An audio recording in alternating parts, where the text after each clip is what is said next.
राष्ट्रपति विद्यादेवी भण्डारीले प्रतिनिधि सभामा फिर्ता पठाएको नागरिकता विधेयक बहुमतले पारित। 135 जनाले गरे पक्षमा मतदान।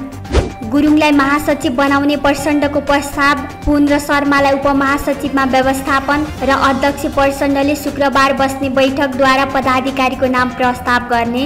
एकीकृत समाजवादीबाट उम्मेद्वार बन्न 8 मापदण्ड पूरा गर्नुपर्ने। भदौ 20 भित्र उम्मेद्वार टुङ्गो लगाइसक्ने। एमसीसी परियोजना आगामी पुसमा टेन्डर हुने। 2023 को अगस्तबाट काम सुरु गर्ने तयारी।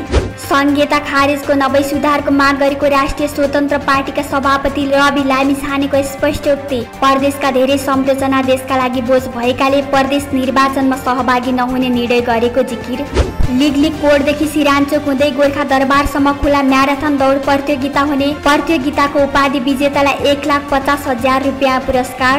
आज थप 542 जनामा कोरोना संक्रमण, 421 संक्रमण मुक्त। 28 अङ्कले बढ्यो नेप्से। कारोबार रकममा पनि सुधार। चीनमा सुक्खा र गर्मीले जनजीवन प्रभावित। कृत्रिम बादलबाट वर्षा गराउने प्रयास।